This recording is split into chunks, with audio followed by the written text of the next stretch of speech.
हम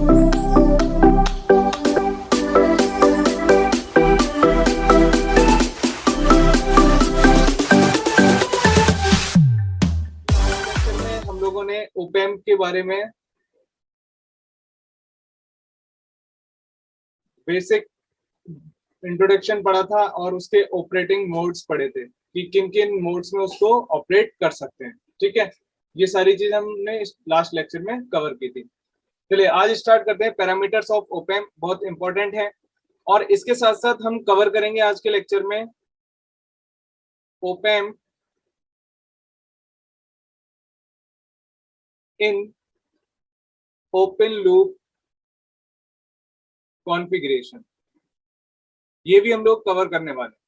तो वैसे तो हम लोगों ने जब मोड ऑफ ऑपरेशंस पढ़े थे ओपैम्प के, तब मैंने आपको बताया था कि ओपन लूप कॉन्फ़िगरेशन में भी हम वापस यही सारी चीजें पढ़ने वाले हैं, तो एक रिवीजन के तौर पर उसको पढ़ लेंगे। चलिए स्टार्ट करते हैं पैरामीटर से। Basic characteristics and parameters of op-amp.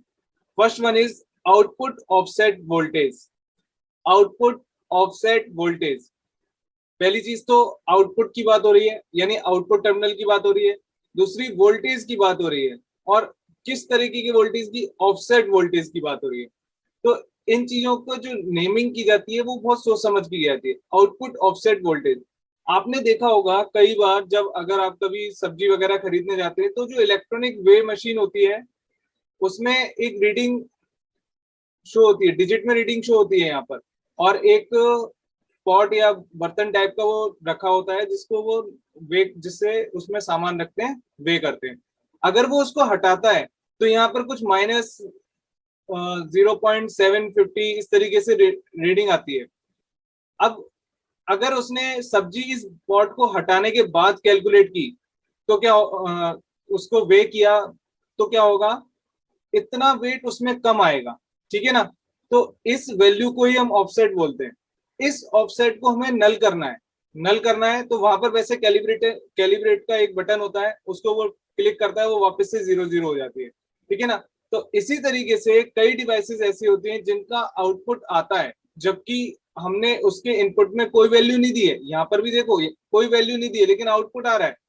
Similarly जो आपकी ओपैम्प है, अगर ओपैम्प के टर्मिनल्स को, इनपुट टर्मिनल्स को आप ग्राउंड कर दें, ठीक है ना, इनपुट टर्मिनल्स को आपने क्या कर दिया, ग्राउंड कर दिया, और कॉमन करके ग्राउंड किया हुआ है। अब एक बात सोचो, जिस डिवाइस को हमने इनपुट दिया ही नहीं उसका तो आउटपुट आना ही नहीं चाहिए, बट प्रैक्टिकली क्या होता है कि वहां पर आउटपुट में कुछ हमें वैल्यू मिल जाती है जिसको हम क्या बोलते हैं, आउटपुट ऑफसेट वोल्टेज बोलते हैं। ये जो वैल्यू है इसको हमें नलिफाई करना ही होता है। So voltage if available between the output and ground terminal when both the input terminals of a practical op-amp are grounded, दोनों इनपुट टर्मिनल्स को हमने क्या कर दिया, ग्राउंड कर दिया। That is V1 equals to V2 and equals to 0, तभी क्या होगा, वो ग्राउंड माना जाएगा। अब इनपुट ग्राउंड करने के बाद भी अगर आउटपुट में कोई वैल्यू आती है तो उसको हम क्या बोलेंगे, आउटपुट ऑफसेट वोल्टेज, क्योंकि इस ये एक्स्ट्रा वोल्टेज आएगा एड ऑन आएगा। जब भी आप इस पे सप्लाई देंगे तो ये वोल्टेज एड ऑन होके आएगा। ठीक है, तो हमारे अगर आइडियल केस की बात करें, आइडियल ओपैम्प की बात करें,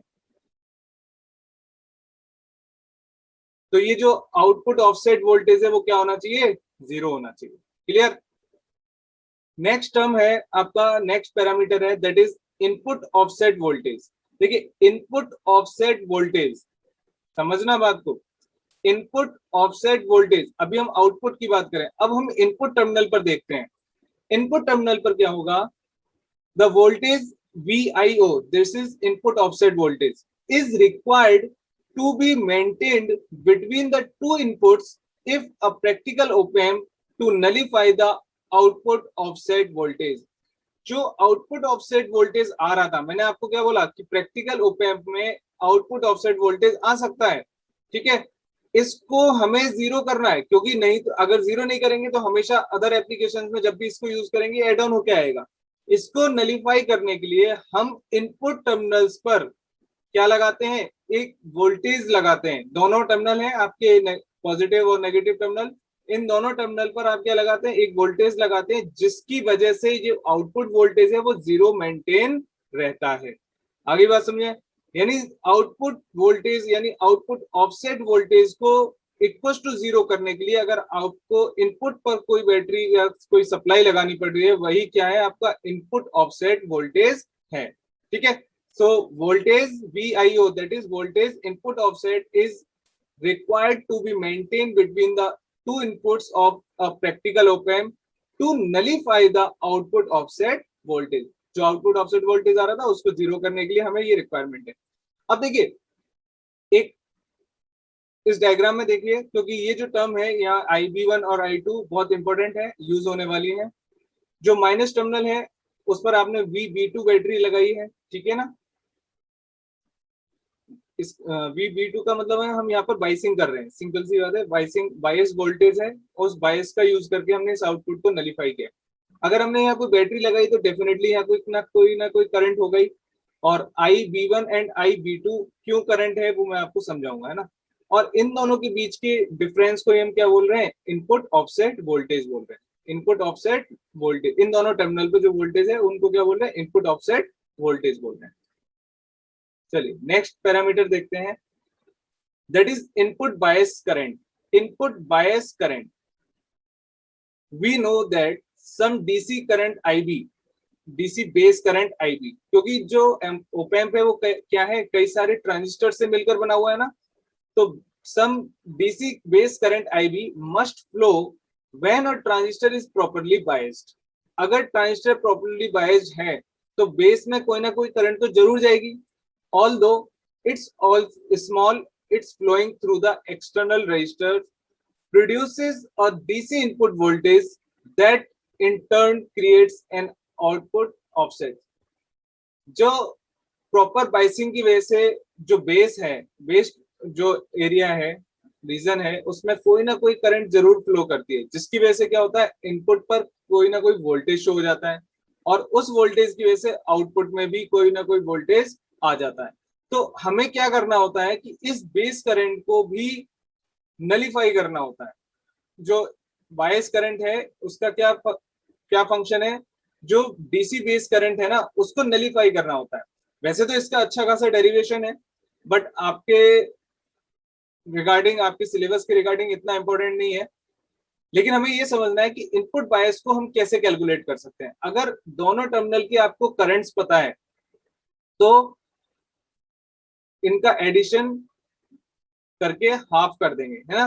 तो ये क्या हो जाएगी, आपकी इनपुट बायस करंट हो जाएगी। और क्या कंडीशन है, जब आउटपुट में वोल्टेज क्या होना चाहिए, 0 होना चाहिए, क्योंकि हमें आउटपुट में वोल्टेज 0 रखना मस्ट है। उसके लिए हम इनपुट में एडिशन कर सकते हैं। देखिए अब जो बायस करंट कहलाएगी वो क्या कहलाएगी, IB, ठीक है। इन दोनों टर्मिनल पे जो बेस करंट है उनका summation IB1 plus IB2 upon 2।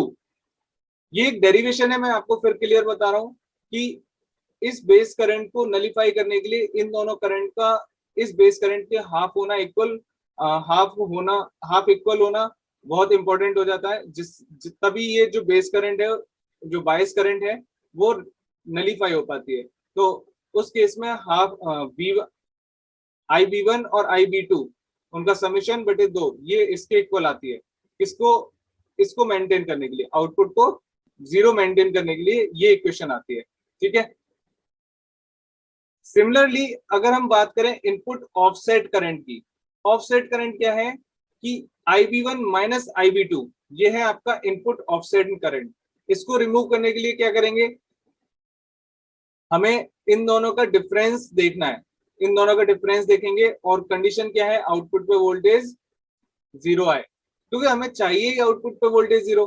तो IB1 माइनस IB2 ये आपका क्या हो जाएगा, इनपुट ऑफसेट करंट हो गया, ठीक है। इन दोनों में अगर कोई डिफरेंस आ रहा है, सपोज कोई भी डिफरेंस आ रहा है IB1 और IB2 में, तो उस केस में हमें रिक्वायरमेंट क्या हो जाएगी कि उस इनपुट ऑफसेट करंट की रिक्वायरमेंट हो जाएगी कि वहां से उसको रिमूव किया जाए, ठीक है। नेक्स्ट बात करते हैं power supply rejection ratio. Power supply rejection ratio PSRR।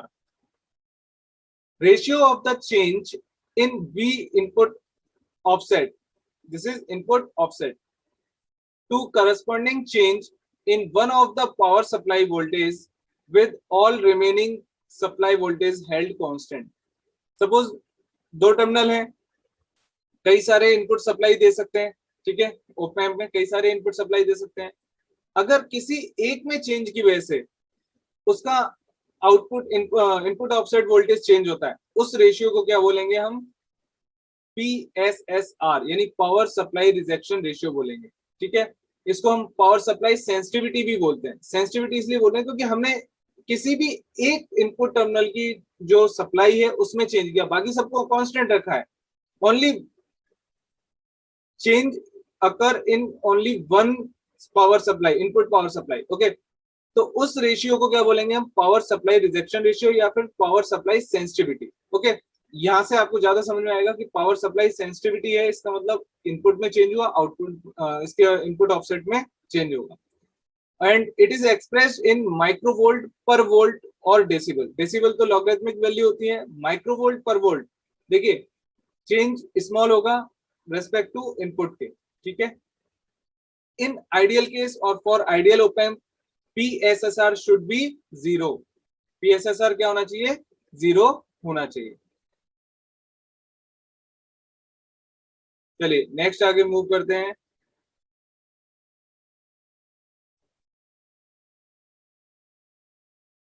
Slew rate, ये भी इंपॉर्टेंट है।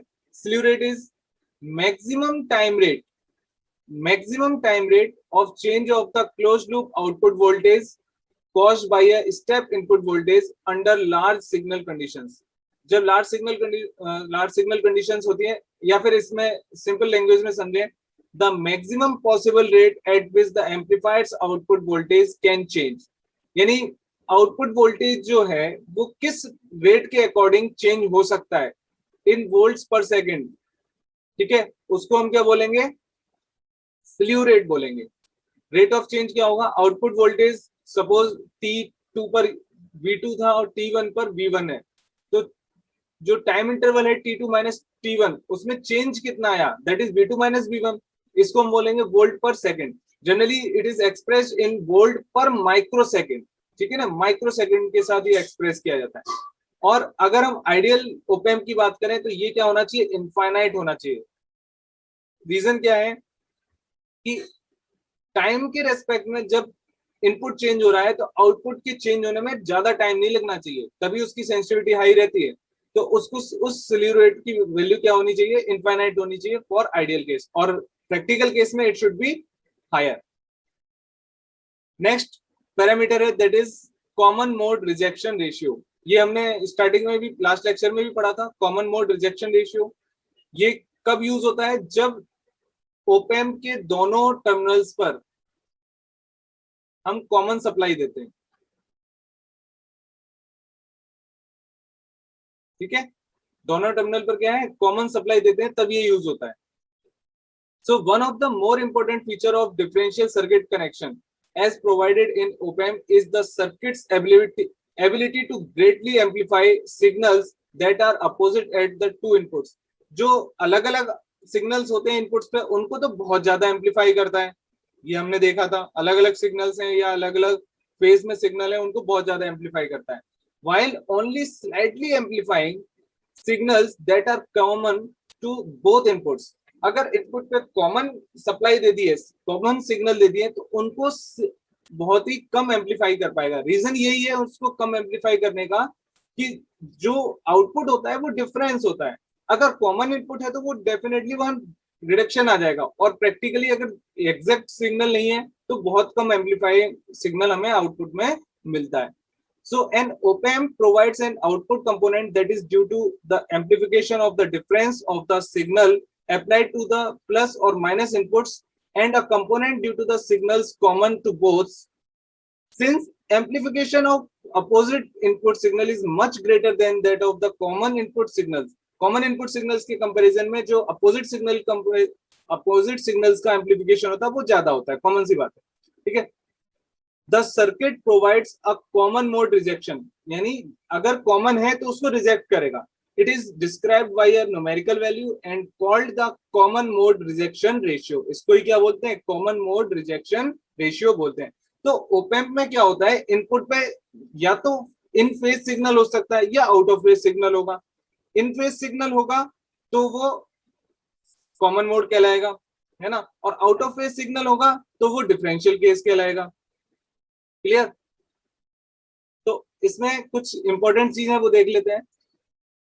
पहला, डिफरेंशियल इनपुट्स. डिफरेंशियल इनपुट्स का मतलब है हमने जो इनपुट सप्लाई दी है वो डिफरेंट है और आउट ऑफ फेज है. तो उस केस में क्या होगा, जो वोल्टेज डिफरेंस आएगा वो क्या होगा, Vi1 माइनस Vi2. इनपुट पे दो वोल्टेज हैं, Vi1 एंड Vi2, उनका डिफरेंस ही तो आउटपुट में आना है, तो उनका डिफरेंस हमारे पास क्या आएगा, Vi1 माइनस Vi2.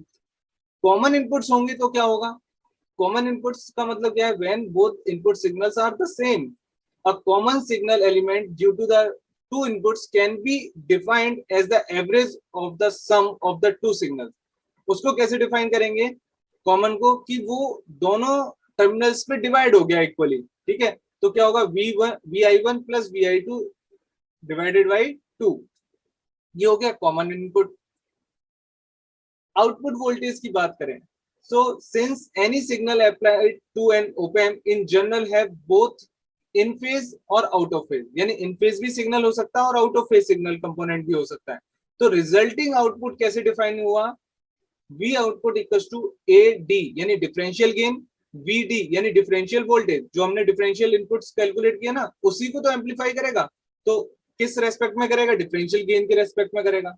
तो AD VD ये कॉमन आएगा, प्लस सॉरी ये डिफरेंशियल वाला आएगा. नेक्स्ट, अगर कॉमन कंपोनेंट है वहां पर तो क्या होगा, वोल्टेज क्या होगा, VC यानी ये वाला वोल्टेज, और किस रेस्पेक्ट में एम्पलीफाई होगा, AC के रेस्पेक्ट में, यानी कॉमन मोड के एम्पलीफिकेशन गेन के रेस्पेक्ट में. ठीक है, तो जो आउटपुट इक्वेशन आई अपने पास वो क्या आई, V output equals to AD VD plus AC into VC. ये डिफरेंशियल के रेस्पेक्ट में है जब दो अलग अलग यानी आउट ऑफ फेज कंपोनेंट है, और ये उस केस में है जब इन फेज आपके पास कंपोनेंट है इनपुट पर. ठीक है, तो AD is differential gain and AC is common mode gain of the amplifier. अब क्या होता है, हमें निकालना क्या है, कॉमन मोड रिजेक्शन रेशियो निकालना. So having obtain AD and AC we can now calculate a value for the common mode rejection ratio, that is CMRR. आपको मोस्टली पूरा डिटेल पूरा लिखा हुआ नहीं मिलेगा, शॉर्ट में लिखा होगा CMRR, common mode rejection ratio, which is defined by the AD upon AC, that is differential gain upon common mode gain. ठीक है, differential gain upon common mode gain. तो ये है CMRR, common mode rejection ratio. The value of CMRR can also be expressed in logarithmic value. Logarithmic value को आप लिख ही सकते हैं, जो गेन होते हैं मोस्टली हम डीबी में एक्सप्रेस करते हैं, 20 log 10 into AD upon AC. Clear? अब हम बात करते हैं ओपन लूप. ये इंपॉर्टेंट पैरामीटर्स कंप्लीट हो गए, और अगर आपसे क्वेश्चन आता भी है तो सीधे सीधे क्वेश्चंस आएगा, न्यूमेरिकल की चांसेस बहुत कम है इन पर. फिर भी अगर न्यूमेरिकल आया भी तो डायरेक्ट आपके फॉर्मूला बेस्ड न्यूमेरिकल होगा, जो हमने अभी छोटी छोटी इक्वेशंस देखी है उन्हीं पे डिपेंडेंट होगा. ठीक है, next is open loop configuration for op-amp. मैंने आपको बताया था कि ओपैम्प को हम दोनों कॉन्फ़िगरेशन में यूज कर सकते हैं, ओपन लूप भी यूज कर सकते हैं और फीडबैक में भी यूज कर सकते हैं, फीडबैक यूज करके. ठीक है, अब ये फीडबैक क्या होता है, फीडबैक अभी मैं बता दे रहा हूं, बाकी हम नेक्स्ट लेक्चर में भी पढ़ने वाले हैं. Open loop in feedback configuration. Feedback क्या होता है, जब तक इनपुट से कोई signal, part of signal output का कोई भी पार्ट ऑफ सिग्नल इनपुट में नहीं जाए तब तक वो फीडबैक नहीं कहलाता. यानी अगर फीडबैक चाहिए तो हम क्या बोलेंगे, आउटपुट से कोई ना कोई सिग्नल इनपुट में आना चाहिए, और इसी को हम क्या बोलते हैं, क्लोज्ड लूप बोलते हैं. क्योंकि फॉरवर्ड पाथ में तो वर्क हो ही रहा है इनपुट और आउटपुट. ठीक है, फॉरवर्ड पाथ में तो वर्क हो ही रहा है, लेकिन अगर यह आउटपुट का कुछ पार्ट या मतलब किसी भी रेशियो में किसी भी एस्पेक्ट में अगर वो इनपुट पर जा रहा है तो ये क्लोज्ड लूप बन जाएगा। तो दो चीज होती है, एक ओपन लूप एक क्लोज लूप। क्लोज लूप कब हो गया, जब फीडबैक दिखेगा। ओपन लूप कब है, जब फीडबैक नहीं दिखेगा। तो अभी हम बात करें open in open loop configuration. Open loop configuration क्या होता है, when no feedback is any form is fed to the input from output, यानी आउटपुट से किसी भी फॉर्म में इनपुट पर कोई सप्लाई नहीं जा रही है। ठीक है, तो उसको हम क्या बोलते हैं,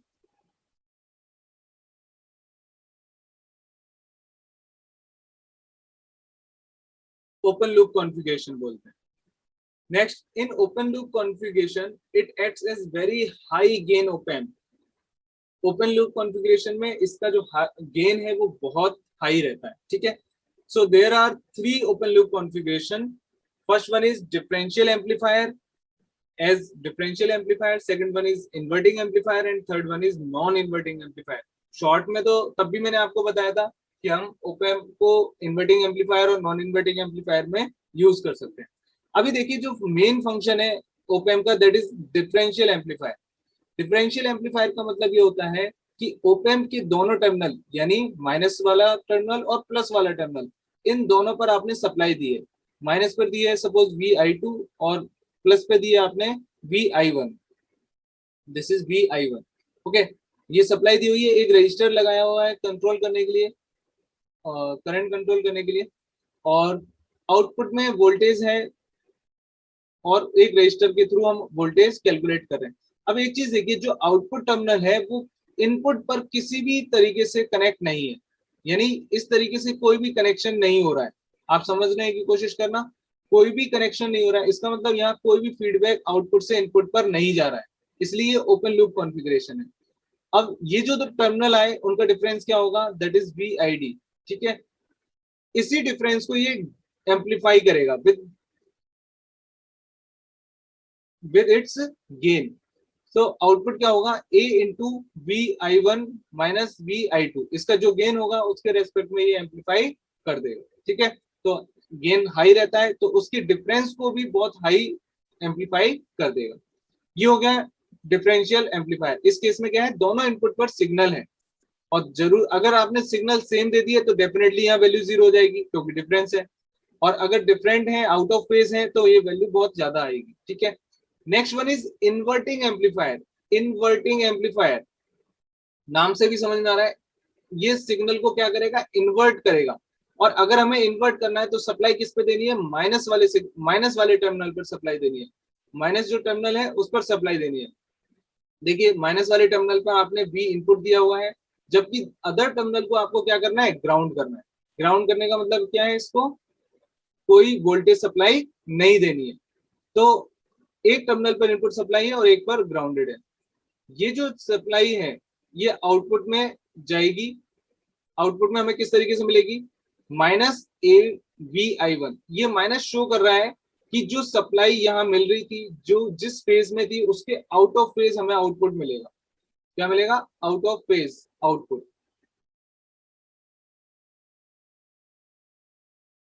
अगर सिग्नल यहाँ पर कुछ इस तरीके से है तो यहाँ एम्पलीफाइड सिग्नल मिलेगा बट आउट ऑफ फेज मिलेगा।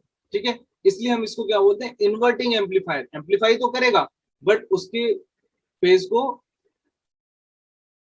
आउट ऑफ फेज बना देगा, यानी चेंज कर देगा। इसको या तो हम इसको ऐसा बोलते हैं कि 180 शिफ्ट कर देता है। ठीक है, 180 शिफ्टिंग देता है। क्लियर, चलिए नेक्स्ट बात करते हैं नॉन इन्वर्टिंग एम्पलीफायर। नॉन लग गया इसमें, इट मींस ये एम्पलीफायर जो सिग्नल इन्वर्ट नहीं करेगा। जब ऐसा हमें चाहिए तो हमें इनपुट किस पे देना होगा, इसके पॉजिटिव टर्मिनल पर।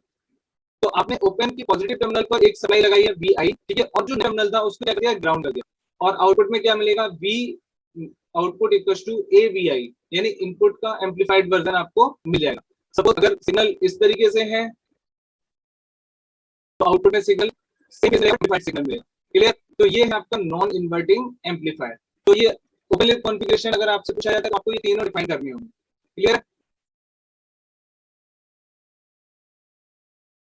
We are some limitations of open loop configuration. Mostly जो ओप एम्प है वो ओपन लूप कॉन्फ़िगरेशन में डायरेक्टली यूज नहीं होता है ना, मतलब रेयरली यूज होता है। सो लिमिटेशंस क्या है इस ओपन लूप की? Firstly, in the open loop configuration, clipping of the output waveform can occur. Clipping का मतलब क्या होता है? जैसे ये वेवफॉर्म आनी चाहिए थी आउटपुट में, बट ये पार्ट इसका क्या है, क्लिप हो गया।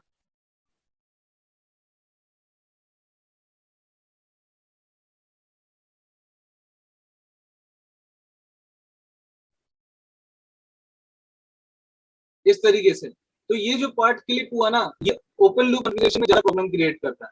ठीक है, तो ये एक प्रॉब्लम है। Output voltage exceed the saturation level of M. Definitely इसकी सैचुरेशन लेवल से जब ज्यादा होता है आउटपुट वोल्टेज, तो ये क्लिप होना शुरू हो जाता है। तो अगर हमें ओपन लूप को यूज करना है तो आउटपुट वोल्टेज के सैचुरेशन लेवल को ध्यान, ओपन का सैचुरेशन लेवल ध्यान में रखना पड़ेगा, जिससे आउटपुट वेवफॉर्म क्या हो, क्लिप ना हो। So this is due to the very high open loop gain of open. Open loop gain बहुत ज्यादा होता है, ये इसकी वजह से होता है। This feature actually makes it possible to employ very low frequency signal of the order of microvolt और इवन लेस। जो हाई गेन है, ये जो फीचर है वो इसलिए इंपॉर्टेंट है कि अगर माइक्रोवोल्ट के ऑर्डर का भी कोई सिग्नल है माइक्रोवोल्ट का, तो उसको भी वो एम्पलीफाई कर देता है। समझ रहे हैं? उसको भी वो एम्पलीफाई कर देता है। So amplification can be achieved accurately without any distortion. अगर बहुत लो सिग्नल है तो उसको भी एम्पलीफाई कर देता है। However, signals of magnitudes are susceptible to noise. अब noise को accept कर सकते हैं ये, and the amplification for those application is almost impossible to obtain in the laboratory. और इतने कम वोल्टेज, इतने कम ऑर्डर वाले सिग्नल्स को हम लेबोरेटरी में एम्पलीफाई नहीं कर सकते, ये इनका मानना है। ठीक है, सेकंड फीचर देखें, सेकंड लिमिटेशन देखें, फीचर नहीं है, सेकंड लिमिटेशन क्या है? The open loop gain of op-amp is not a constant and it varies with changing temperature and variation in power supply. Open loop configuration की क्या drawback आ गया कि एक तो टेम्परेचर के साथ वेरी कर जाता है। ठीक है, दूसरा अगर पावर सप्लाई में थोड़ा बहुत चेंज आ जाए, वेरिएशन आ जाए अपने आप, तो उसके अकॉर्डिंग भी चेंज हो जाता है। तो एक तो प्रॉब्लम ये है। And also the bandwidth of most open loop op-amp is negligible और वेरी स्मॉल। ठीक है, जो ओपन लूप कॉन्फ़िगरेशन होते हैं उनकी जो बैंडविड्थ होती है वो बहुत कम होती है। This makes the open loop configuration of op-amp unsuitable for AC applications. अगर आप एसी एप्लीकेशंस में इसको यूज करना चाहते हैं तो ओपन लूप में आप इसको यूज नहीं कर सकते, क्योंकि इसकी जो बैंडविड्थ होती है वो बहुत कम होती है। The open loop bandwidth of widely used 74 IC, ये आईसी नंबर है op-amp के लिए 741 आईसी, इज अप्रोक्सीमेटली 5 हर्ट्ज। देखिए बहुत कम बैंडविड्थ है 5 हर्ट्ज की, but in almost all AC applications the bandwidth requirement is much larger than this.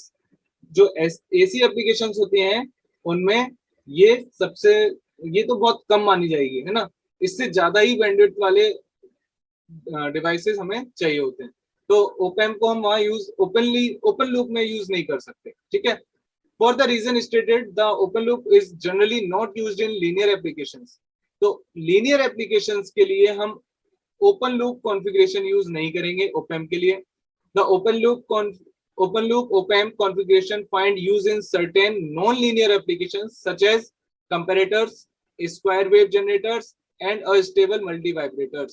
तो linear applications के लिए हमें क्या यूज करना पड़ेगा? क्लोज लूप यूज करना पड़ेगा। क्या यूज करना पड़ेगा? क्लोज लूप op-amp यूज करना पड़ेगा।